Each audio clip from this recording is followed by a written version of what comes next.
नमस्कार, सगरमाथा प्राइम समाचारमा स्वागत छ। म राधिका तामाङ। नमस्कार, म ज्योति पौडेल। समाचारको सुरुमा मुख्य समाचार। सैनिक मञ्च टुडी खेलमा विशेष कार्यक्रम गरेर मनाइयो प्रजातन्त्र दिवस। सुरक्षा निकायद्वारा मार्च पास र कला कौशल प्रस्तुत। बृहत् राष्ट्रिय सहमति आजको ऐतिहासिक आवश्यकता भएको प्रधानमन्त्री दाहालको जिकिर। दिगो शान्ति स्थापित गर्न सरकार दृढ रहेको भनाए। पूर्व राजाको अभिव्यक्तिले राजनीतिमा तरङ्ग तर्सनुपर्ने कारण नरहेको राजनीतिक विश्लेषकको धारणा। पार्टी खोलेर राजनीतिमा आउन दलका शीर्ष नेताको सुझाव। सत्तारूढ गठबन्धन कुनै पनि बेला टुट्न सक्ने अवस्थामा पुगेको नेकपा एसका अध्यक्ष नेपालको दाबी। राष्ट्रपति निर्वाचनपछि राजनीतिले नयाँ कोर्स लिने आकलन। र भारतसँगको 2 मैत्रीपूर्ण खेल खेलेर नेपाली महिला राष्ट्रिय फुटबल टोली स्वदेश फर्कियो। नयाँ अनुभव भएको खेलाडीको भनाइ।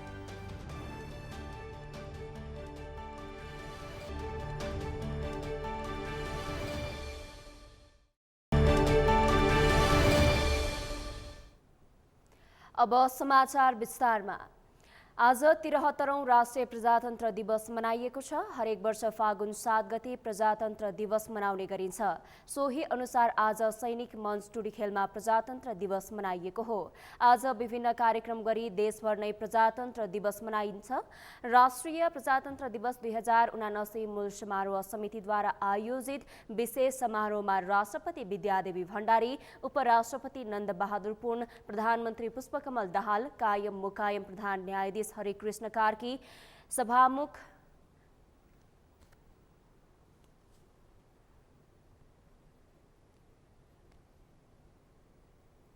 देवराज घिमिरे, उप प्रधानमन्त्री, मन्त्री, संवैधानिक निकाय तथा कूटनीतिक निकायका प्रमुखहरू सहभागी हुनुहुन्थ्यो। समारोहमा नेपाली सेनाको 2 हेलिकप्टरबाट राष्ट्रिय प्रजातन्त्र दिवस 2079 अङ्कित ब्यानर प्रदर्शन र पुष्पवृष्टि गरिएको थियो। साथै मैदानबाट शान्तिका दूत परिवार र रङ्गीचङ्गी बेलुन उडाउनुका साथै शहीदहरूप्रति श्रद्धापूर्ण रूपमा श्रद्धाञ्जली अर्पण गर्नुका साथै 1 मिनेट मौन धारण समेत गरिएको थियो। नेपाली सेना, नेपाल प्रहरी र सशस्त्र प्रहरी बलबाट मार्च पास गर्नुका साथै देश प्रेमका कालजयी गीतहरूको धुन र ब्यान्ड बजाएर प्रजातन्त्र दिवस मनाइएको छ।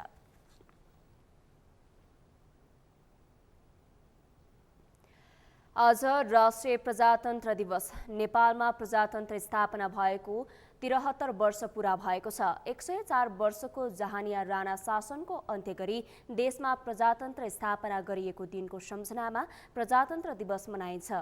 जनक्रान्तिका माध्यमबाट विक्रमसम्म 2007 साल फागुन 7 गते राणा शासनको अन्त्य गरी प्रजातन्त्र घोषणा गरेकाले हरेक वर्ष फागुन 7 गते प्रजातन्त्र दिवस मनाउने गरिन्छ। यमुना सापकोटाको रिपोर्ट। आज प्रजातन्त्र दिवस देशभर विभिन्न कार्यक्रम गरी मनाइएको छ। विक्रमसम्म 2007 सालको क्रान्तिले प्रजातन्त्र ल्याउन सफल भएको थियो। 104 वर्ष लामो जहानीय राणा शासन अन्त्य भई प्रजातन्त्र स्थापना भएको सम्झनामा हरेक वर्ष फागुन 7 गते प्रजातन्त्र दिवस मनाउने गरिन्छ। नेपाली काङ्ग्रेसका नेता विश्वेश्वर प्रसाद कोइरालाको नेतृत्वमा भएको क्रान्तिलाई राजा त्रिभुवनले साथ दिएपछि मुलुकमा प्रजातान्त्रिक शासन व्यवस्था स्थापना भएको थियो। उक्त दिनबाट नेपाली जनता राणा शासनबाट मुक्त भएका थिए। बीपीको नेतृत्वमा 104 वर्षको जहानिया शासनको अन्त भएको दिन हो र नेपाली जनताले हिजो रैती थिए। नेपाली जनताहरू अत्यन्त रैती थिए, केही बोल्न पाउँथेन। राणाहरूको के भने छोराहरू जन्मनिसाथ जनरल कर्णेल हुन्थे। त्यो अवस्था पार गरेर हामीले 104 वर्षको राणा शासनको अन्त गऱ्यौँ र कुनै स्कुल पाठशाला केही खोल्न दिन्थेन। राणाले आफ्नो छोराछोरीलाई विदेश पढाउँथे र त्यो अवस्था थियो र नेपालमा प्रजातन्त्र उदय भएको 2007 साल फागुन 7 गते हो। त्यसलाई हामीले सबभन्दा ठुलो पर्वको रूपमा सुरुदेखि मनाएर आएका छौँ। जहाँसम्म लाग्छ यो अनवरत चन्द्र सूर्य रहेसम्म यो फागुन 7 गते बिदा गर्ने फागुन 7 गते र के अरे मुलुकले मुक्ति पाएको दिन हो। प्रजातन्त्र स्थापना भएको 73 वर्ष पुरा भइसकेको छ, तर अहिलेसम्म पनि राज्यलाई कसरी अघि बढाउने भन्ने कुरा नै राजनीतिक दलहरूमा स्पष्ट नभएको देखिन्छ।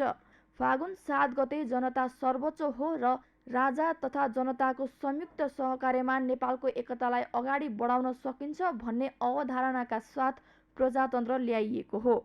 तर यसको स्थापना पश्चात जनताका लागि ल्याइएको प्रतिज्ञा अनुरूपको अवधारणा पूर्ति नभएको सरकारवालाहरूको भनाइ छ। अब प्रजातन्त्र त पूर्ण प्रजातान्त्रिक अभ्यास भइरहेको छ, त्यसमा कुनै डाउट छैन। तर जुन किसिमको मुलुकले स्थायित्व पाउनुपर्ने, जुन किसिमको विकास हुनुपर्ने, त्यो कुरा चाहिँ हुन सकेको छैन। प्रजातन्त्रको स्थापनासँगै जनताहरूले आफ्नो हकितको विषयमा कुरा उठाउने, सङ्गठन स्थापना गर्ने, आफूलाई लागेका कुराहरू अभिव्यक्त गर्ने लगायतका कार्यहरूमा स्वतन्त्र भएका छन्। त्यस्तै सामाजिक असमानता हटाउने, रोजगारीको सृजना गर्ने, देश विकास, आर्थिक तथा सामाजिक आयाम र देश अभिवृद्धि गर्ने पक्षमा राजनीतिक दलहरूले भने चासो नदेखाएको राजनीतिक विश्लेषणहरूले जिकिर गरेका छन्। नेपालभित्रै बसेर चाहिँ यो देशको चाहिँ विकासमा काम गर्नुपर्ने, सामाजिक विभेद र असमानताहरू हटाउनु पर्ने, त्यसमा चाहिँ थुप्रै कामहरू गर्न चाहिँ बाँकी छ हैन। खास गरी देशको समृद्धिको यात्रा चाहिँ अवरुद्धै भएको छ। त्यसैले गर्दा नेपालबाट युवाहरूको पलायन, पढे लेखेको मान्छेहरूको पलायन, मध्यम वर्गको पलायन यो छ। त्यसको लागि चाहिँ पर्याप्त चाहिँ गम्भीरता जुन हुनुपर्ने हो त्यो छैन भएको। अहिलेका पोलिटिकल पार्टीहरूको नेताहरूको एजेन्डा र यिनीहरूको चाहिँ काम गराइ शैलीले नेपालको आर्थिक रूपान्तरणको सम्भावना चाहिँ नजिक छैन। प्रजातन्त्र कस्तो हो भन्दा यतिले पुगेन, योभन्दा सुन्दर चाहिँ प्रजातन्त्रको कल्पना गरौँ र त्यो चाहिँ कहिल्यै त्यो कोबाट सम्भव छ भन्दा अहिलेको राजनीतिक पार्टी र दलहरूबाट सम्भव छैन। त्यो सम्भव चाहिँ नेपाली युवा पुस्ताबाट त्यो सम्भव छ। मुलुकको आर्थिक गति कछुवाको तालमा चलेको छ, जसका लागि पुराना राजनीतिक दलहरूको एजेन्डा र काम गर्ने शैलीले नेपालको आर्थिक समृद्धि अघि नबढ्ने सम्भावना देखिन्छ। तसर्थ देशलाई आर्थिक समृद्धि र विकासतर्फ धकेल्न नयाँ पुस्ताहरूको खाँचो छ। सगरमाथा टेलिभिजनका लागि अमृत ढकालको सहयोग र क्यामेरामा सन्तोष चन्दका साथमा यमुना सापकोटा, काठमाडौँ। प्रधानमन्त्री पुष्पकमल दाहालले बृहत्तर राष्ट्रिय सहमति आजको ऐतिहासिक आवश्यकता भएको बताएका छन्। आइतबार 73औं प्रजातन्त्र मूल समारोह समितिले सैनिक मञ्च टुडीखेलमा आयोजना गरेको प्रजातन्त्र दिवस समारोहलाई सम्बोधन गर्दै उहाँले यस्तो बताउनु भएको हो। उहाँले बदलिएको राजनीतिक व्यवस्था अनुरूप जनताको अवस्था बदल्न सरकार क्रियाशील रहेको पनि बताउनुभयो। प्रधानमन्त्री दाहालले संविधानले अवलम्बन गरेको सामाजिक न्याय र समानता आधारित समाजवाद उन्मुख अर्थतन्त्रको निर्माण गर्ने तथा समावेशी आर्थिक समृद्धि हासिल गर्नका लागि बृहत्तर राष्ट्रिय सहमति आजको ऐतिहासिक आवश्यकता भएको उल्लेख गर्नुभयो। उहाँले देशको राजनीति र अर्थतन्त्रले सङ्कटपूर्ण परिस्थितिको सामना गरिरहेको भन्दै नयाँ सरकार राष्ट्रिय सहमति सहित सामाजिक न्याय, सुशासन र समृद्धिको प्राथमिकता निर्धारित गर्दै जनताको अवस्था बदल्न सरल र सहज सेवा प्रवाह मार्फत सुशासनको प्रत्याभूत दिलाउन लागि परेको बताउनुभयो। उहाँले अर्थतन्त्रका चुनौतीको सम्बोधन गर्दै समृद्धि संस्थागत गर्न संक्रमणकालीन न्यायको सिद्धान्तका आधारमा मुलुकमा दिगो शान्ति स्थापित गर्न सरकार दृढ रहेको बताउनुभयो। आजको ऐतिहासिक आवश्यकता हो। देशको राजनीति र अर्थतन्त्रले सङ्कटपूर्ण परिस्थितिको सामना गरिरहेको पृष्ठभूमिमा गठन भएको नयाँ सरकार राष्ट्रिय सहमति सहित सामाजिक न्याय, सुशासन र समृद्धिको प्राथमिकता निर्धारित गर्दै जनताको अवस्था बदल्न सरल र सहज सेवा प्रवाह मार्फत सुशासनको प्रत्याभूत गर्न, अर्थतन्त्रका चुनौतीहरू सम्बोधन गर्दै समृद्धि संस्थागत गर्न, सङ्क्रमणकालीन न्यायको सिद्धान्तका आधारमा मुलुकमा दिगो शान्ति स्थापित गर्न, देशको भूराजनैतिक संवेदनशीलतालाई हृदयङ्गम गर्दै स्वतन्त्र र सन्तुलित कूटनीतिक सम्बन्ध स्थापित गर्न सरकार दृढ छ। प्रधानमन्त्री दाहालले सामाजिक न्याय, समानता र समृद्धिका माध्यमबाट जनतालाई परिवर्तनको वास्तविक अनुभूति दिलाउँदै बदलिएको व्यवस्था अनुरूप जनताको अवस्था बदलने महत्त्वपूर्ण कार्यभार आफ्नो सामु रहेको बताउनुभयो। राष्ट्रपति निर्वाचनले नेपाली राजनीति तरङ्गित भइरहेको समयमा पूर्व राजाले राजनीतिक दलसँग सहकार्यको प्रस्ताव सहितको विज्ञप्ति जारी गर्दा थप तरङ्गित भएको छ। पूर्व राजा शाहले सामान्य नागरिकको हैसियतबाट विज्ञप्ति निकाल्ने गरेको उनको सचिवालयले जनाए पनि उनका प्राय विज्ञप्तिले नेपाली राजनीतिमा भने तरङ्ग ल्याउने गरेको छ। प्रजातन्त्र दिवसको सन्दर्भमा देश बचाउन राजनीतिक दलहरूलाई राजसंस्थासँग मिल्न प्रस्ताव गरेपछि उनको कदमलाई अर्थपूर्ण ढङ्गले हेरिएको छ। राजनीतिक दलका नेताहरूले भने पूर्व राजालाई राजनीतिमा आउने इच्छा भए दल दर्ता गरेर आउन सुझाव दिएका छन्। अमृत ढकालको रिपोर्ट। मुलुक अधोगतिमा लागेको भन्दै पूर्व राजा ज्ञानेन्द्र शाहले प्रजातन्त्र जोगाउन राजनीतिक दलसँग सहकार्यको प्रस्ताव राखेपछि नेपाली राजनीतिमा तरङ्ग पैदा भएको छ। प्रजातन्त्र दिवसको सन्दर्भमा शनिबार वक्तव्य जारी गर्दै पूर्व राजा शाहले अब यो देश जोगाउन प्रजातन्त्रका लागि अपरिहार्य राजनीतिक दलहरू र लामो समय देशभक्तिपूर्ण ऐतिहासिक विरासत बोकेको राजसंस्था आएर आपसी विश्वासका साथ सहकार्यका लागि विलम्ब गर्नु हुँदैन भनेका छन्। पूर्व राजा शाहले दलहरूसँग राखेको सहकार्यको प्रस्तावलाई नेकपा एमालेका अध्यक्ष केपी शर्मा ओलीले पूर्व राजासँग पुरानै धङधङ्गी रहेको भन्दै टिप्पणी गरेका छन्। सङ्घीय गणतन्त्रमा विश्वास गर्ने नेताहरूले राजसंस्थाको आयु 15 वर्ष अघि नै सकिएको भन्दै उनलाई राजसंस्था फर्काउने सपना नदेख्न सचेत गराएका छन्। अब राजसंस्था भन्ने नै छैन। 2063 सालमा हामीले मुलुकलाई गणतन्त्र घोषणा गरिसकेका छौँ र राजालाई बिदा गरेका छौँ। पूर्व राजा ज्ञानेन्द्रको टाइटलै त्यो हुनुपर्छ। उहाँ राजसंस्था भनेर दाबी गर्ने ठाउँमा हुनुहुन्न। पहिलो उहाँलाई त्यस कुरामा बुझाइदिनु पर्यो नागरिकहरूले जस्तो लाग्छ मलाई। दोस्रो, उहाँ राजनीति गर्ने हो भने उहाँको आफ्नो राजनीतिक पार्टी खोलेर हामीले संविधानमा जे व्यवस्था गरेका छौँ त्यसअनुसार कुनै पनि नेपाली नागरिकले आफ्नो दल दर्ता गर्नुपर्छ। दल दर्ता गर्ने विभिन्न क्राइटेरियाहरू छन्। त्यो क्राइटेरिया मिट गरेर उहाँ दल दर्ता गरेर आएर प्रतिस्पर्धा गर्न पाउनुहुन्छ। त्यो प्रतिस्पर्धा गर्दा उहाँसित सहकार्य गर्न कोही तयार भएछ भने दलका नेताका हिसाबले सहकार्य गर्ने एउटा कुरा हुन्छ। होइन भने संविधानले नि नचिनेको, कानुनले नि नचिनेको, व्यवस्थाले नि नचिनेको संस्थासित सहकार्य भनेर उहाँले के भन्न खोज्नुभएको हो त्यो कुरा हामीले बुझेका छैनौँ। वक्तव्य मार्फत पूर्व राजा शाहले दीर्घकालीन शान्ति, स्थिरता, अन्तर्राष्ट्रिय सम्मान, सार्वभौमिकता चिरा पर्न थालेको कुशासन, भ्रष्टाचार, आर्थिक शिथिलता र सामाजिक विग्रहको स्थिति देखा परेको दावी गरेका छन्। गणतन्त्र स्थापनापछि सीमित कार्यक्रममा मात्रै देखिने पूर्व राजा शाह पछिल्ला दिनमा भने सक्रिय देखिन्छन्। गत हप्ता मात्रै मेडिकल व्यवसायी दुर्गा प्रसाईले सुरु गरेको राष्ट्रियता, धर्म, संस्कृति र नागरिक बचाउ अभियानलाई झापामा उनले उद्घाटन गरे। गणतन्त्रप्रति जनताको निराशा बढ्दै गएको मौका छोपेर पूर्व राजा शाहले भित्री तयारी गरेरै अघि बढेको कतिपयको बुझाइ छ। त्यसैले देशको दूरगामी हितका लागि भए पनि राजसंस्थासँग सहकार्य गर्न आवश्यक रहेको राप्रपाका नेताहरूको बुझाइ छ। राजाले बोलेको जुन उहाँको अभिव्यक्तिहरूमा देशको वस्तुस्थितिको चित्रण राम्रोसित गरेको समीक्षा बडो राम्रोसित गरेको छ। नम्बर 1। नम्बर 2 कि मिलेर जानु पर्यो, सहकार्य गरेर सबै देशमा रहेका सबै संस्थाहरू, महत्त्वपूर्ण संस्थाहरूको बिचमा सहकार्य गरेर जानु पर्यो भन्ने जुन धारणा छ नि, त्यो वास्तवमा 2007 सालकोमा दिएको सन्देश त्यही हो। जनता र नेपालमा संवैधानिक राज संस्था, संविधानभित्रको राज संस्था, आलङ्कारिक राज संस्था, नेपालमा यो दुइटैले चाहिँ सहकार्य गरेर जाँदाखेरि यो राष्ट्रको एकता बढ्छ, यो राष्ट्रको उन्नति हुन्छ भन्ने जुन 2007 सालको सन्देश हो, त्यो सन्देशलाई यथावत रूपमा राजाले बाट आएको मैले देखेँ, जुन मैले सकारात्मक रूपमा लिएको छु। मुलुकमा 250 वर्षीय राजसंस्थाको अन्त्य भएर गणतन्त्र स्थापना भएको 15 वर्ष मात्रै भएको छ। तर राजनीतिक दलहरूले सत्ता हत्याउन अनेक हरकत देखाउँदा लामो सङ्घर्ष र त्यागबाट ल्याएको व्यवस्थामाथि जनतामा चरम नैराश्यता बढ्दै गएको छ।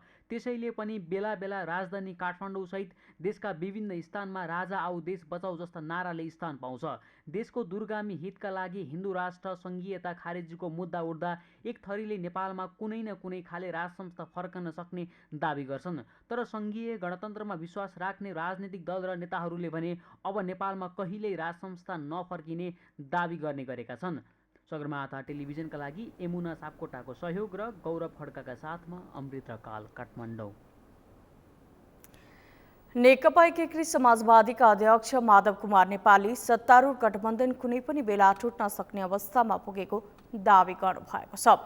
अध्यक्ष नेपालले राष्ट्रिय स्वतन्त्र पार्टीको कारण सत्तारूढ गठबन्धन कुनै पनि बेला टुट्न सक्ने अवस्थामा पुगेको उल्लेख गर्दै राष्ट्रपति निर्वाचनपछि मात्रै मुलुकको राजनीतिले कुन कोर्स लिन्छ भन्ने टुङ्गो लाग्ने समेत बताउनुभयो। आइतबार काठमाडौँको कीर्तिपुरमा आयोजित पार्टी निकट नेरासोभियो स्थायी कमिटी बैठकको उद्घाटन गर्दै उहाँले सबै पद आफैले लिएर मुलुकमा राजनीतिक एकाधिकार कायम गर्न खोज्ने एमाले हाबी हुने हो वा होइन भन्ने कुरा पनि राष्ट्रपति निर्वाचनपछि मात्रै भन्न सकिने बताउनुभयो। त्यसका लागि अब एक हप्ता मात्रै पर्खे पुग्ने उहाँको भनाइ थियो। अध्यक्ष नेपालले एमाले अध्यक्ष केपी ओलीमा कांग्रेस र एकीकृत समाजवादीको सहयोग लिएर गठबन्धन भत्काउलान् कि भन्ने चिन्ता छाएको पनि बताउनुभयो। भने लागेको थियो पुरानो पार्टीबाट हुँदैन, नयाँ चाहिन्छ, पुरानाहरूलाई छोडौँ भन्नेहरू नयाँ ल्याए, घाँडो भए, अदालतले मुद्दा लगायो, पदबाट हटे, त्यही पनि पदको निम्ति आसक्त भएर त्यही पद चाहिन्छ भनेर हैरान पारेपछि त्यो गठबन्धन पनि सङ्कटमा परेको छ। कुन दिन त्यो गठबन्धन भत्किने हो ठेगान छैन। त्यो गठबन्धनको सरकार भत्किएपछि अनि काङ्ग्रेसले अनि एकीकृत समाजवादीले काँध थाप्ला कि भनेर त्यहाँ चिन्ता सुरु भइसकेको छ। ढोक्सा थाप्ने भनेको त्यही हो। त्यताबाट आएपछि यता यिनीहरूले जोगाउँछन् कि भने त्यही हो। त्यसो हुनाले राजनीतिले कुन कोर्स लिने हो राष्ट्रपतिको चुनावसम्ममा थाहा भइहाल्छ। अब सबै पद लिन खोजेर नेपालको राजनीतिमा आफ्नो एकाधिकार चलाउन खोज्ने त्यो प्रवृत्ति हाबी हुने हो कि होइन, त्यस्तो गर्न पाइँदैन। सन्तुलनको राजनीति अपनाएर मात्रै जानुपर्छ भन्ने मान्यता हाबी हुने, यसको फैसला अब यो आउँदो हप्ताभित्रमा सम्भवतः महिना दिनभित्रमा सम्भवतः भइसक्छ र त्यसको निम्ति हामी तयार हौँ। अध्यक्ष नेपालले राष्ट्रिय स्वतन्त्र पार्टी मुलुकका लागि घाँडो नै भएको टिप्पणी गर्नुभयो।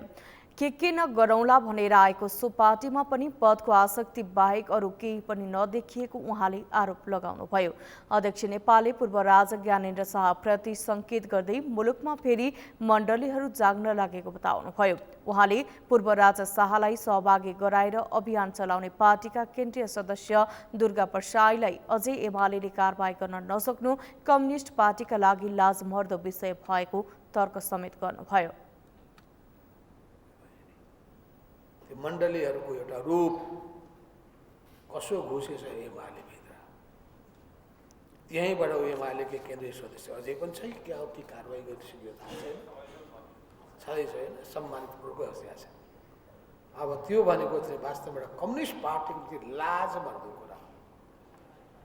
अर्थात् कतै त्यो कम्युनिस्ट पार्टीले यस्ता कुरालाई पनि प्रोत्साहन त दिइरहेको छैन भने शङ्का खडा हुने स्थिति बनेको छ। कतै प्रतिगमनको सहयोगी त बन्न गइरहेको छैन भने प्रश्न खडा भएको छ। त्यस अवसरमा अध्यक्ष नेपालले नेपालको भरपर्दो राजनीतिक पार्टीको रूपमा एकीकृत समाजवादीलाई स्थापित गराउने गरी पार्टीको काममा लाग्न पनि नेरासोभिका नेता कार्यकर्तालाई निर्देशन दिनुभयो। उपेन्द्र यादव नेतृत्वको जनता समाजवादी पार्टी नेपालले राष्ट्रपति उपराष्ट्रपति निर्वाचनबारे आन्तरिक छलफल सुरु गरेको छ। राष्ट्रपति र उपराष्ट्रपति निर्वाचनबारे अन्य दलहरूसँग छलफल गर्दै आएको सो पार्टीले आइतबार केन्द्रीय कार्यकारिणी समितिको बैठक बोलाई सो विषयमा छलफल सुरु गरेको हो। राष्ट्रपति उपराष्ट्रपति निर्वाचनबारे ठोस निर्णय गर्ने बेला नभए पनि त्यस सम्बन्धमा बैठकमा छलफल गरिएको पार्टीका प्रवक्ता प्रकाश अधिकारीले जानकारी दिनुभयो। बैठकमा पार्टीको विधान अधिवेशनको तयारीका विषयमा पनि छलफल गरिएको थियो। विधान अधिवेशन र त्यसको समय तालिका सहितको विषयमा बैठकमा छलफल गरिएको प्रवक्ता अधिकारीले बताउनुभयो। कुनै उम्मेदवारहरूको पनि चाहिने सर्टेन इस्यु कतैबाट पनि आइपुगेको छैन। त्यसो हुँदाखेरि त्यसमा अहिले पार्टीले भर्खरै केही छलफल गरिहाल्नुपर्छ भन्ने स्थिति छैन। छलफलहरू सबै राजनीतिक दलहरूसँग जारी छ। त्यस अवस्थामा पछि पार्टीले निर्णय गर्छ। सरकारलाई समर्थन गरेको जनता समाजवादी पार्टी नेपाली उपराष्ट्रपतिमा दाबी गर्दै आएको छ। यही फागुन 25 गते राष्ट्रपति र चैत्र 3 गते उपराष्ट्रपतिको निर्वाचन हुँदैछ। सभामुख देवराज घिमिरेले संसदको ध्यान ऐन कानून बनाउनेतर्फ जान नसकेको बताउनु भएको छ। आइतबार अनौपचारिक क्षेत्र सेवा केन्द्र इन्सेकले आयोजना गरेको नेपाल मानव अधिकार वर्ष पुस्तक 2023 विमोचन समारोहलाई सम्बोधन गर्दै सभामुख घिमिरेले ऐन कानून बनाउनेतर्फ संसदको ध्यान जान नसकेको बताउनु भएको हो। देशमा धेरै ऐन कानूनहरू बनाउनु पर्ने आवश्यकता भए पनि त्यसो हुन नसकेको उहाँले बताउनुभयो। उहाँले बनेका ऐनहरूको कार्यान्वयनको अवस्थाको सन्दर्भमा निष्पक्ष ढङ्गले अनुगमन पनि हुन नसकेको बताउनुभयो। उहाँले सरकारले संसदलाई उचित ढङ्गले नहेरेको बताउनुभयो। सभामुख घिमिरेले कतिपय कुराहरू न्यायपालिकामा गएर पनि काममा अवरोध खडा भएको बताउनुभयो। उहाँले कार्यपालिका र व्यवस्थापिकाका बीचमा समन्वय हुनुपर्ने बताउनुभयो। उहाँले ऐन कानून कार्यान्वयनमा देखिएका समस्याको समाधान खोज्नुपर्ने र कार्यपालिकालाई व्यवस्थित गर्नुपर्ने बताउनुभयो।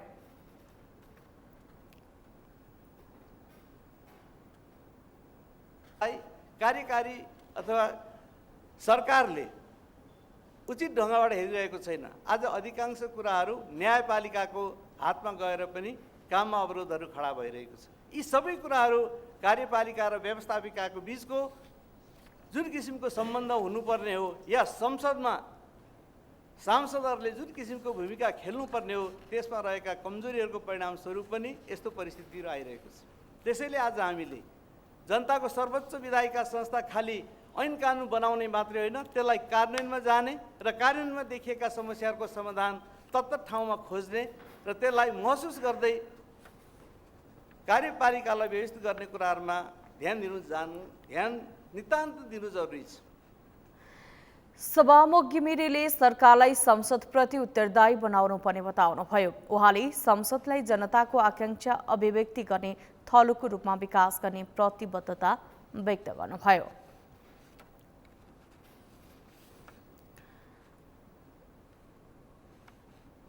सञ्चार तथा सूचना प्रविधि मन्त्री रेखा शर्माले सरकारी संहिताको मर्म अनुरूप स्थानीय तहसम्म अनुभूति हुने गरी कानून परिमार्जन गर्न लागेको बताउनु भएको छ। आइतबार राष्ट्रिय समाचार समितिको 62औं वार्षिक उत्सवमा मन्त्री शर्माले सरकारवालाहरूसँग सहकार्य गर्दै संहिताको मर्म र भावना अनुरूप स्थानीय तहसम्म नै अनुभूति हुने गरी कानूनहरूमा संशोधन गरी नयाँ कानून बनाउने तयारी गरेको बताउनु भएको हो। उहाँले सरकारले आम सञ्चारसँग सम्बन्धित ऐन कानूनहरूलाई संशोधन, परिमार्जन र आवश्यक नयाँ कानून बनाएर सञ्चार क्षेत्रका समसामयिक सुधार गर्ने बताउनुभयो। मन्त्री शर्माले पछिल्लो समय समाचार माध्यमहरूका गलत समाचार प्रवाहलाई नियन्त्रण गर्न आवश्यक रहेको बताउनुभयो। उहाँले समितिले जनशक्ति व्यवस्थापन सहित समाचार सेवाको गुणस्तरमा सुधार गर्नुपर्ने औल्याउनुभयो। सहकार्य गर्दै संहिताको मर्म र भावना अनुरूप स्थानीय तहसम्मै अनुभूति हुने गरी कानूनहरूमा संशोधन, परिमार्जन एवं नयाँ कानून बनाई समसामयिक सुधार गर्न लागि परेको छ। साथै नेपाली सञ्चार क्षेत्रमा देखिएका मिथ्या सूचनाको प्रवाह गर्ने तथा सामाजिक द्वेष फैलाउने कार्यमा नियन्त्रण गर्न सञ्चार सम्बद्ध सबै पक्षहरूको सकारात्मक सहयोगका लागि तपाईहरूलाई पनि म आह्वान गर्न चाहन्छु। राष्ट्रिय समाचार समितिले प्रकाशन गरी आज विमोचन गरिएका 2 पुस्तकहरू रासस हिजो र आज रासस शैली पुस्तकले पत्रकारिता अध्ययन र अध्यापन गर्नेहरू, प्रेसकर्मी र प्रेसप्रति सरकार राख्ने सबैको लागि अमूल्य अभिलेख हुनेछ। पुस्तक तयारी र प्रकाशन गर्न मेहनत गर्ने सबैलाई रासस टिमलाई बधाई दिन चाहन्छु। साथै यस वर्षदेखि प्रदान गर्न सुरु गरिएको उत्कृष्ट सेवाग्राहीहरू गोरखापत्र संस्थान, द हिमालयन टाइम्स र दैनिक लोकान्तर अनलाइनलाई बधाई तथा उहाँहरूको थप प्रगतिको शुभकामना दिन चाहन्छु। यो सम्मान कार्यक्रमले निरन्तरता पनि पाइराखोस्, यो पनि आग्रह गर्न चाहन्छु। र आजको यही कार्यक्रममा हाम्रो यहाँ सबै ट्रेड युनियनका साथीहरूले पनि त्यो कुराहरू राख्नुभएको छ। ती कुराहरूका विषयमा पनि गम्भीरतापूर्वक राससले सोच्नेछ भन्ने कुरा अपेक्षा गर्न चाहन्छु। उहाँले पछिल्लो समय सूचना प्रविधि र रुचिमा आएको परिवर्तनलाई सम्बोधन गर्न खोजमूलक समाचार सङ्कलन कार्यलाई प्राथमिकता दिन आवश्यक रहेको बताउनुभयो। उहाँले संस्थामा उपलब्ध स्रोत साधनको अधिकतम सदुपयोग गरी आर्थिक रूपमा मितव्ययी बन्ने र भौतिक सम्पत्तिको संरक्षण सम्वर्धनलाई प्राथमिकता दिएर आम्दानीका अन्य स्रोतहरू खोज्न सुझाव दिनुभयो। सगरमाथा प्राइम समाचारमा अब पालो विश्रामपछि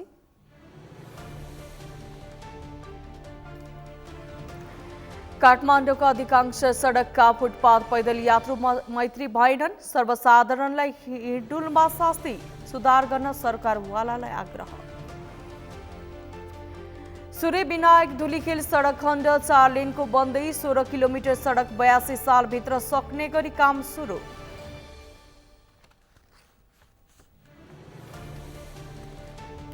र भारतसँगका 2 मैत्रीपूर्ण खेल खेलेर नेपाली महिला राष्ट्रिय फुटबल टोली स्वदेश फर्कियो। नयाँ अनुभव भएको खेलाडीको भनाई।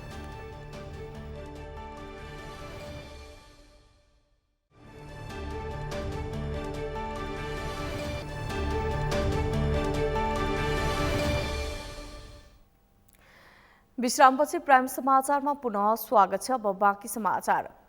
अनौपचारिक क्षेत्र सेवा केन्द्र इन्सेकले जनताले चाहेको संविधान जारी भएर 1 कार्यकाल पूरा भइसक्दा पनि मानव अधिकारको संरक्षण र सम्वर्धनमा आशा जगाउने अवस्था अझै नभएको निष्कर्ष निकालेको छ। मानव अधिकार वर्ष पुस्तक 2022 बारे बोल्दै इन्सेक अध्यक्ष डाक्टर कुन्दन अर्यालले संविधानले दिएको मौलिक हकको उपयोग र प्रत्याभूतिले यो वर्ष पनि निराशाजनक रहेको बताउनुभयो। आइतबार काठमाडौँमा मानव अधिकार वर्ष पुस्तकबारे न्युज एजेन्सी नेपालसँग कुरा गर्दै अध्यक्ष डाक्टर अर्यालले जघन्य अपराधको घटना कम नहुनु र अभियोजनको दर नबढेकाले मानव अधिकारको प्रत्याभूतिमा समेत 2022 निराशाजनक रहेको बताउनुभयो। राज्यको मुख्य 3 अङ्ग कार्यपालिका, व्यवस्थापिका र न्यायपालिकालाई बलियो बनाउन राजनैतिक दल जिम्मेवार नबन्दा मानव अधिकार उल्लङ्घनका घटनामा कमी हुन नसकेको निष्कर्ष इन्सेकले निकालेको बताउनुभयो। राजनीतिक दलका कारण संसद, सरकार र न्यायालय एकै पटक नकारात्मक रूपमा प्रभावित भएको बताउनुभयो। न्युज एजेन्सी नेपालसँगको संवादमा अध्यक्ष डाक्टर अर्यालले हालै सम्पन्न भएको निर्वाचन अपेक्षित रूपमा स्वच्छ र निष्पक्ष हुन नसकेको पनि बताउनुभयो। अझै पनि मतदातालाई डराएर मत लिने प्रवृत्ति हट्न नसकेको बताउनुभयो। विग्रह, खिचातानी, सत्तामोह, अति सत्तामोह र त्यसको फेरि छाया संसदलाई पर्न जाँदाखेरि संसद पनि प्रभावहीन हुन पुग्यो र संसदका कतिपय कामहरू केवल एउटा औपचारिकता मात्रै भए। जस्तो भनौँ, न्यायालयको न्यायाधीशहरूको बेलामा सर्वोच्चका न्यायाधीशहरूको नियुक्तिको लागि संसदमा एकातिर सार्वजनिक सुनवाई छ, अर्कोतिर फेरि त्यो सार्वजनिक सुनवाईहरू जस्ता कुराहरू पनि औपचारिकता मात्रै भएको हुनाले फेरि न्यायालयमा सबैभन्दा ठुलो यो बिचमा असाध्यै धेरै न्यायालयको साखमा जनआस्थामा असर परेको वर्षको रूपमा रह्यो र न्यायालय चाहिँ असाध्यै विश्वसनीयताकै समस्या हुन गयो र सरकारहरू त स्वाभाविक रूपमा संसदको जसरी विभाजन, संसदको जसरी त्यहाँ विग्रहहरू देखियो, त्यसले गर्दाखेरि संसद पनि आफ्नो काममा जिम्मेवार हुन सकेन जुन संविधानले दिएको कुराहरूमा। डाक्टर अर्यालले अपराधको शिकार भएका पीडित भएका व्यक्ति र परिवारहरू न्यायको पहुँचमा पुग्न नसकेको र यो अवस्था झनै बढेर गएको तथ्याङ्कले देखाएको बताउनुभयो। न्याय प्राप्ति गर्ने प्रक्रियासम्म पनि जनता पुग्न नसक्ने अवस्थाले मानव अधिकारको रक्षा र प्रत्याभूतिमा सरकार चुकिरहेको पनि बताउनुभयो।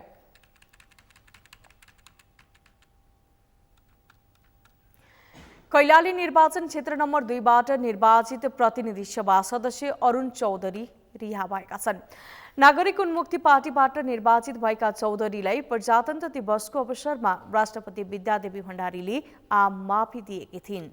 13 वर्ष पुरानो आगजनी मुद्दामा दोषी ठहर भएका चौधरी सांसद निर्वाचित भएपछि गत माघ 19 गते बाँकेबाट पक्राउ परेका थिए। उनलाई कैलालीको जिल्ला कारागारमा राखिएको थियो। रिहा भएपछि पत्रकारहरूसँग कुरा गर्दै चौधरीले आफूमाथि प्रतिशोध साँधिएको आरोप लगाएका हुन्। उनले कारागार बसाइले धेरै कुरा सिकाएको र आफू जेल जानुमा एउटा राजनीतिक प्रतिशोध भएको बताए। र जुन हिसाबले अब यो ल्याइयो अब त्यो आउँदा आउँदै पनि पहलपुरबाट म सत्याजना देखेर होइन अब कसरी लग्यो कसरी आइयो 19 दिनको बसाइ भित्रको बसाइ धेरै कुराहरू छ यसमा तर अब यो स्वागत योग्य कुरा नै हो अब यो एउटा राजनीतिक मुद्दा अब राजनीतिक मुद्दालाई नै अब यसरी हुन्छ भनेपछि कानुनमा भएको कुरा पनि हो होइन लोकतन्त्र गणतन्त्र आइसकेपछि त्यसको लागि त विशेष धन्यवाद 2066 भदौ 3 गते लु 2 त 211 नम्बरको ट्र्याक्टर चलाएको अभियोगमा दोषी ठहर भएका चौधरीले कैद भुक्तान गर्न बाँकी थियो। कारागारबाट रिहा भएपछि सांसद चौधरीलाई पार्टी अध्यक्ष रञ्जिता श्रेष्ठ लगायतले स्वागत गरेका छन्।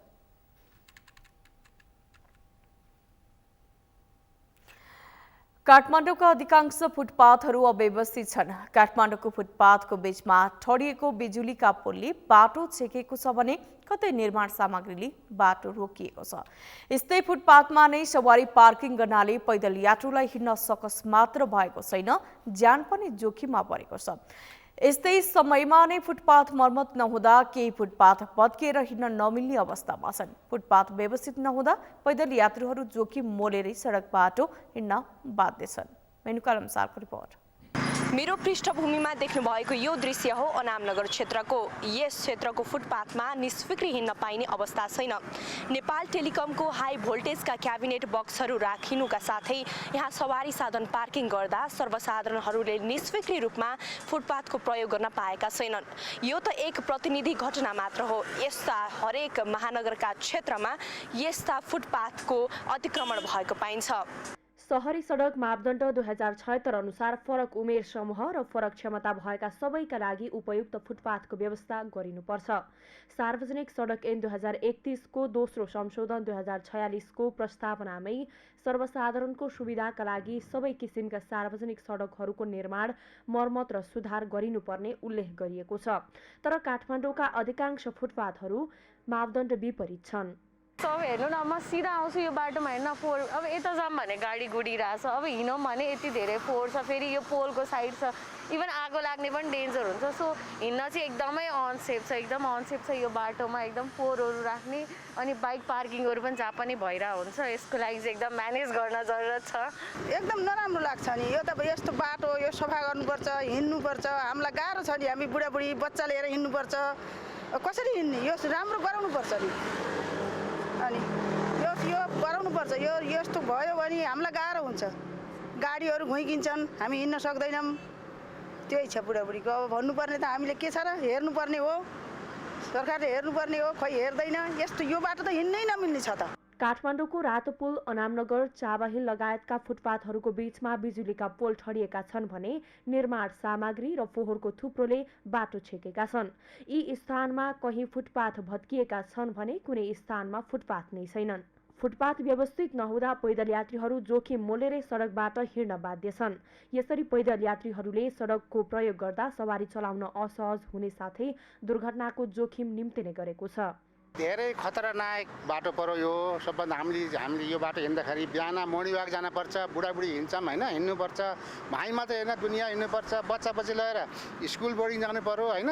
यो धेरै अप्ठ्यारो बाटो। यो त हामीले सोचेको छौँ किन बनाउनु यो बाटो, झन् यस्तै ल्याएर बाटिदिएको छ। अनि यो बाटो हिँड्दाखेरि बाइकले हान्छ कि साइकलले हान्छ कि गाडीले हान्छ कि धेरै डर छ यता। यो बहुत खतरनाक बाटो छ। असर भन्दाले अलि गाह्रो हुन्छ। हत्तपत्त अब कहीँ ढिला पऱ्यो भने अब हत्तपत्तले कता जानु पऱ्यो भने त्यस्तै गाह्रो हुन्छ, त्यही हो। काठमाडौँ महानगरले फुटपाथ पार्किङ र व्यापारीको लागि नभएको भन्दै हटाउने अभियान नै सञ्चालन गरेको छ, जसले केही फुटपाथ खुला भएका पनि छन्। तर फुटपाथमै जथाभावी राखिएका निर्माणका सामग्री र फुटपाथ पुनर्निर्माणप्रति न त महानगर न जिम्मेवार निकाय कसैको ध्यान गएको पाइँदैन। काठमाडौँका फुटपाथमा कतै फुटपाथ भत्किएका छन् त कतै निर्माण सामग्रीले छेकिएर राखेको छ, कतै पोलहरू त कतै सवारी साधन पार्किङ गरेर राखिएको छ। पछिल्लो समय काठमाडौँ महानगरलाई सुन्दर शान्त बनाउने नीति लिएको काठमाडौँ महानगरले यतातिर पनि ध्यान दिने हो कि? सगरमाथा टेलिभिजनका लागि क्यामेरामा सुनिल कोलीका साथमा मेनुका लम्साल, काठमाडौँ। महाशिवरात्रिको भोलिपल्ट आज आइतबार पनि पशुपतिनाथ मन्दिर परिसरमा निकै रमाइलो देखिएको छ। शिवरात्रि सकिए पनि भक्तजनहरूको भिड नसकिँदा पशुपतिका बाबाहरू निकै उत्साहित भइरहेका छन्। साधु सन्तहरूले देखाउने विभिन्न क्रियाकलाप र फरक फरक चर्ती कलाले भक्तजनहरूको ध्यान केन्द्रित भइरहेको छ। अभिषेक सुनारको रिपोर्ट। महाशिवरात्रिको भोलिपल्ट आइतबार पनि पशुपतिनाथ मन्दिर परिसर निकै रमणीय भइरहेको छ। शिवरात्रिको दिन आउन नपाएका भक्तजनहरू मन्दिर दर्शनका लागि आउँदा यहाँ आइतबार पनि उस्तै घुइँचो देख्न सकिन्छ।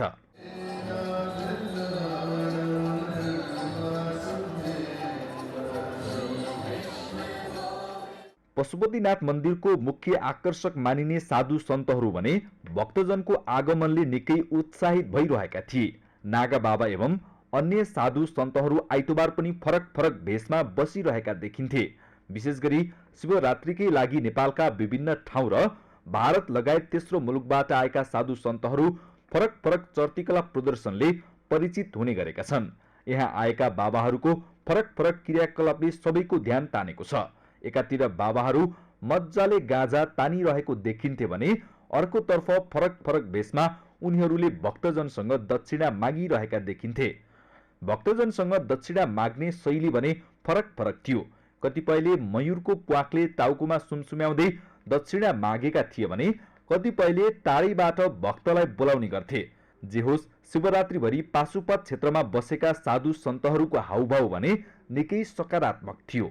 अहिलेको शिवरात्रि सबसे अलग है, बढ़िया लगे, एकदम राम्रो, एकदम राम्रो, बढ़िया है। सब सजावट, डेकोरेशन, सब कुछ अच्छा है। भोलेनाथ की महिमा अलग है, भक्त भी बहुत आ रहा है, सब कुछ महिमा अच्छा है, बढ़िया है, राम रोज, बिल्कुल राम रोज। अहिले हम आया अभी आया गंगा सागर से, अब जानी केदारनाथ जानी वापस, अब वहाँ अहिले जानी। महाशिवरात्रि पर हजुर अहिले बहुत ही राम्रो थियो, हजुर बहुत राम्रो थियो और ढेरी भीड़ थियो अहिले हिजो पहले मैं अपनी आज आयो। मेरो स्थान वाल्मीकिश्वर महादेव, मैं वाल्मीकिश्वर महादेव का छोटा साधु हूँ। शिवरात्रि के पर्व में जे मान्छे रात को 12 बजे तक जागनी हो, अहिले कालचक्र से बाहिर हुन्छ।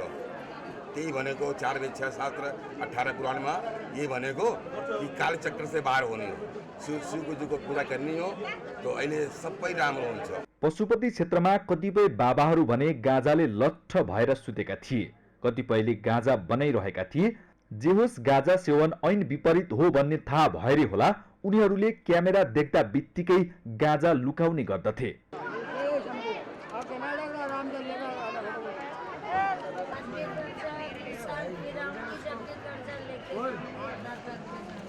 शिवरात्रिको अवसर पारेर नेपाल, भारत सहित अन्य देशबाट आएका साधु सन्तहरू शिवरात्रिपछि आआफ्नो आश्रममा फर्किने गर्दछन्। फर्कने समयमा उनीहरूलाई गुठी संस्थान र पशुपति क्षेत्र विकास कोषले सम्मानका साथ विदाई गर्ने गर्छ। कोषले यस वर्ष 10,000 साधुसन्त आउने आकलन गरेकोमा 3,500 साधुसन्त पशुपति दर्शनका लागि आएका छन्। उनीहरूलाई सोमबार विधिवत परम्परा अनुसार विदाई गर्ने विकास कोषको तयारी छ। विदाई हुँदाखेरि गुठी संस्थानकै नियम अनुसार, गुठी संस्थानको परापूर्वकालदेखिको नियम अनुसार दान दक्षिणाहरू गरेर विदाई गरिने चलन रहेको छ। विगत केही समयदेखि पशुपति क्षेत्र विकास कोषले पनि हाम्रो क्षेत्रमा हाम्रो पनि निमन्त्रणमा उहाँहरू आउनुभएको र महाशिवरात्रि पर्वलाई विशेष शोभायमान बनाइदिनु भएको कारणले गर्दा फर्केर जाने बेलामा गुठी संस्थानले जुन दान दक्षिणाहरू उहाँलाई टक्राउँदछ त्यो टक्राइएको दान दक्षिणा बराबरकै अथवा कतिलाई बराबरको कतिलाई हाफ गरेर हामीले केही अंश चाहिँ हामी पनि दान दक्षिणाहरू प्रदान गर्दछौँ। सँगसँगै पशुपति विकास कोषले रुद्राक्ष रामनामीद्वारा उहाँहरूलाई सम्मान गर्दै विदाई गरिने परम्परा रहेको छ। यस सँगसँगै हामी यहाँ वरिपरि रहनुभएका मगन्त नारायणहरू जो माग्न मात्रै आउनुभएको छ उहाँलाई पनि विदाई गर्छौँ। सोमबार विदाई गरिसकेपछि कतिपय साधु सन्तहरू आआफ्नो आश्रममा फर्कन्छन् भने कतिपय केही दिन बसेर जान्छन्। विदाईका क्रममा नागा बाबाहरूलाई 8,000 सम्म भेटी तोकिएको छ भने अन्य बाबाहरूको स्तर अनुसारको भेटी दिएर विदाई गरिने पशुपति क्षेत्र विकास कोषले बताएको छ। सगरमाथा टेलिभिजनका लागि क्यामेरामा प्रताप लामाका साथ अभिषेक सुनार, पशुपतिनाथ मन्दिर, काठमाडौँ। साधु सन्तहरूको वेशभूषा र उनीहरूले देखाउने हाउभावको कारणले आइतबार पनि पशुपति क्षेत्रमा थप रोमाञ्चकता थपिएको छ। महाशिवरात्रिमा भारत लगायत अन्य मुलुकबाट आएका साधु सन्तहरू आइतबार पनि फरक फरक आवरणमा विभिन्न क्रियाकलापमा व्यस्त भएका छन्। यसै सन्दर्भमा हामीले सगरमाथा जनबोलीमा साधु सन्तलाई सोधेका थियौं, यस पटकको शिवरात्रि तपाईलाई कस्तो लाग्यो? हेरौं उनीहरूको भनाई उनीहरूकै शैलीमा।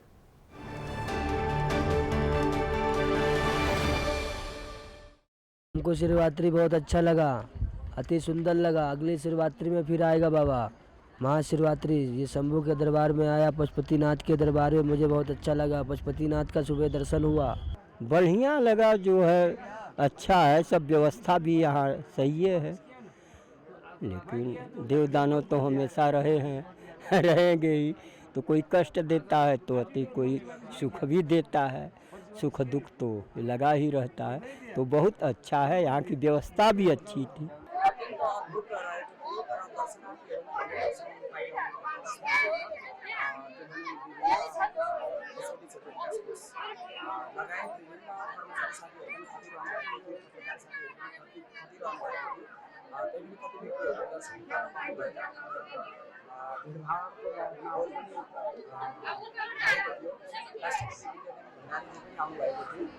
पहिला करता धेरै राम्रो छ, धेरै छ, व्यवस्था राम्रो छ, सबै वस्तु राम्रो।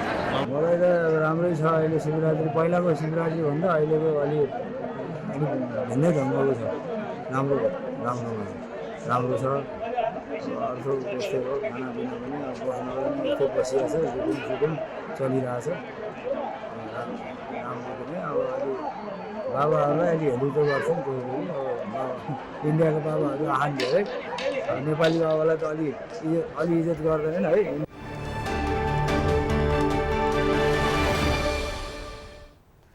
नेपालमा पछिल्लो समय बाथरोगको बिरामी बढिरहेका छन्। बाथले जोर्नी मात्रै नभएर सबै अङ्गमा हानि गर्न सक्छ। बाथ मुख, आँखा, ढाड, शरीरका कुनै पनि अङ्गमा हुन्छ। आँखा सुक्खा हुनु पनि बाथरोग नै हो। जोर्नीहरूमा मात्र बाथ हुन्छ भन्ने नेपालीहरूको धारणा छ, तर त्यो सत्य होइन। यो रोगले निम्त्याउने अन्य रोग र असरको उपचार बाथरोग विशेषज्ञबाट मात्रै सम्भव हुने भएकोले बिरामीहरू चनाखो हुन पनि जरुरी रहेको छ। एक रिपोर्ट।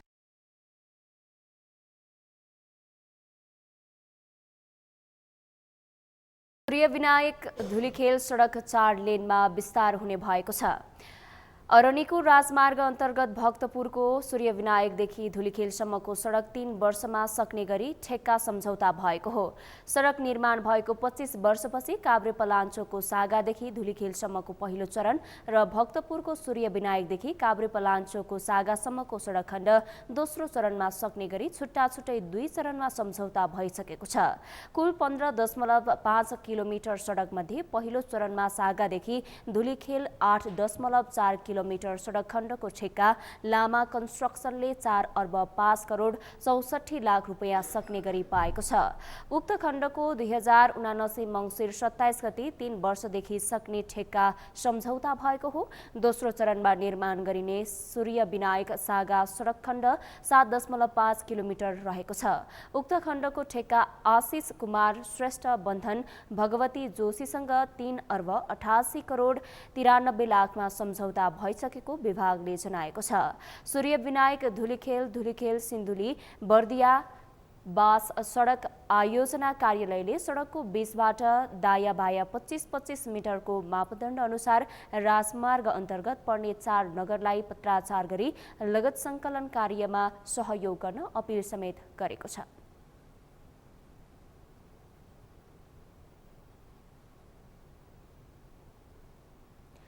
कर्णाली प्रदेशका भूमि व्यवस्था कृषि तथा सहकारी मन्त्री भीमप्रसाद शर्माले कर्णालीमा उत्पादित अर्गानिक वस्तु बिक्री नभए त्यसको जिम्मा प्रदेश सरकारले लिने बताउनु भएको छ।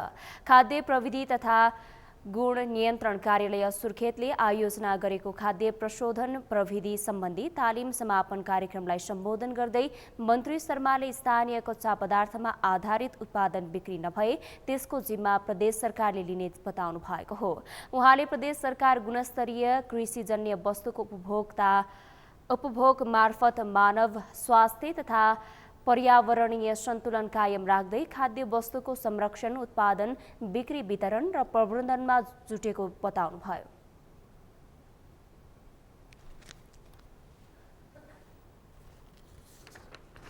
प्रमाणीकरण गर्ने खालको बनाउनु सक्छौँ।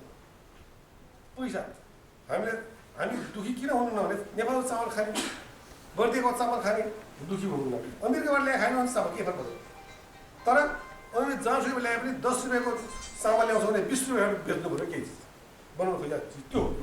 अर्ग्यानिक उत्पादन गर्ने कराउने भनेको हामीले हाम्रो कोदो, जौँ, फापर जे छ त्यसलाई पैसामा रूपान्तरण गर्ने भन्ने पहिलो लक्ष्य। खाना पुग्छै पुग्दैन त्यसले भन्ने कुरा लाग्यो भने कुरा बिग्रियो, खाना पुग्दैन है।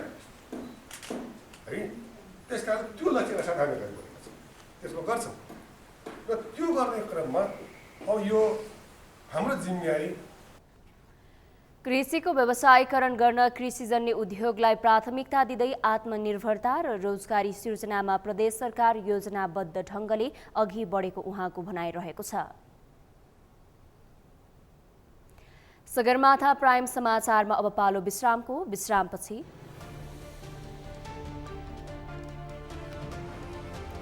युक्रेन युद्धमा रुसलाई हारेको देख्न चाहेको फ्रान्सका राष्ट्रपति इमानुएल म्याक्रोनको भनाई, कियवका लागि सैन्य सहयोग बढाउन पश्चिमी राष्ट्रहरूलाई आग्रह। र भारतसँगका 2 मैत्रीपूर्ण खेल खेलेर नेपाली महिला राष्ट्रिय फुटबल टोली स्वदेश फर्कियो, नयाँ अनुभव भएको खेलाडीको भनाई।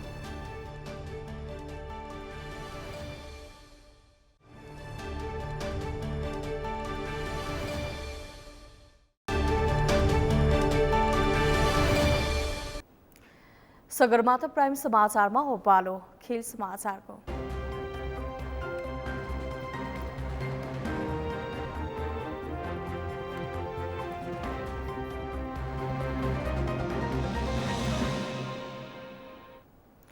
भारतसँगका 2 मैत्रीपूर्ण खेल खेलेर आइतबार नेपाली महिला राष्ट्रिय फुटबल टोली स्वदेश फर्किएको छ। प्रशिक्षक अनन्तराज थापा पहिलो पटक महिला प्रशिक्षकको रूपमा नियुक्त भएपछिको पहिलो अन्तर्राष्ट्रिय मैत्रीपूर्ण खेलमा सहभागी भएर नेपाली टोली आइतबार स्वदेश फर्किएको हो। आइतबार त्रिभुवन अन्तर्राष्ट्रिय विमानस्थलमा ओर्लिएपछि नेपाली टोलीकी कप्तान एन्जिला तुम्बापोले भारतसँगको 2 मैत्रीपूर्ण खेल नेपाली टोलीका लागि अनुभव सँगाल्ने राम्रो अवसर भएको प्रतिक्रिया दिनुभयो। उहाँले पहिलो खेलमा पछि परेको अवस्थामा पनि पुनरागमन गर्न सक्नु टिमको प्रदर्शनमा सुधार भएको टिप्पणी गर्नुभयो।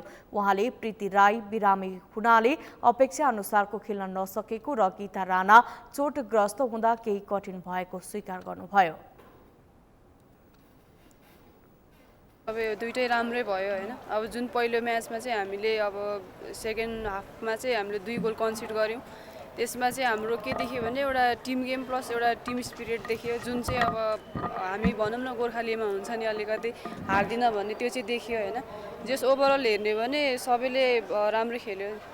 म चाहिँ सन्तुष्टि नै छु, किनभने उनीहरू अब अपकमिङ प्लेयर हो। अब ग्रुप एज पनि धेरै जस्तो खेलिसक्यो, त्यही भएर नि उनीहरूलाई एकदमै धेरै एक्सपिरियन्स पनि भएको छ। अब ओभरअल हेर्ने भने उनीहरू सबै राम्रै छ। अब प्रीति चाहिँ अलिकति बिरामी भएर योचोटि अलिकति उसलाई चाहिँ गाह्रो भयो हैन, तर राम्रै छ। अब हामीले गीतालाई पनि गुमाउनु पुग्यौँ। अब सायद गीताले ओलम्पिक पनि भ्याउँदैन होला। अब उसको रिकभरीको लागि चाहिँ हामी प्रे गर्नेछौँ।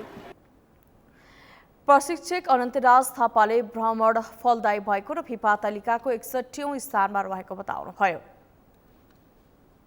61 स्थानको टिमसँग खेल्न पाउँदाखेरि हामीसँग भएको स्ट्रेन्थहरू के छ, विकनेस के छ, त्यो चिजहरू हामीले वर्कआउट गर्न पायौँ।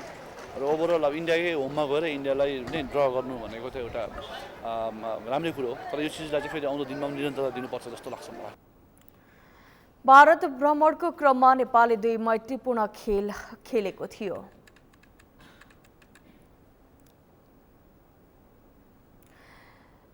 सगरमाथा समाचारको अन्त्यमा मुख्य समाचार पुनः एकपटक।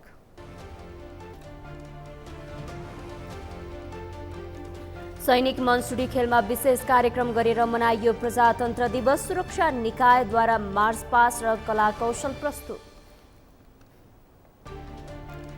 बृहत्तर राष्ट्रिय सहमति आजको ऐतिहासिक आवश्यकता भएको प्रधानमन्त्री दाहालको जिकिर। दिगो शान्ति स्थापित गर्न सरकार दृढ रहेको भनाए।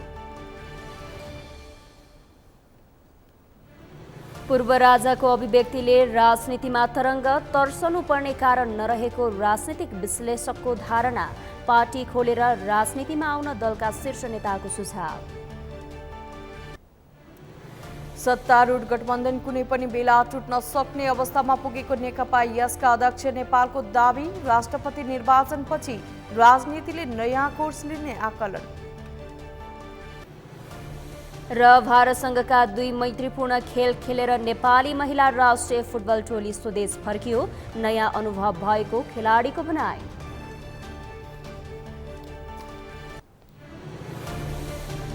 हौस् त सगरमाथा समाचार अहिलेलाई सकियो। तपाईँ समाचार बुलेटिनका साथै सगरमाथा टेलिभिजनका सम्पूर्ण कार्यक्रम www.sagarmatha.tv मा पनि पढ्न र हेर्न सक्नुहुनेछ।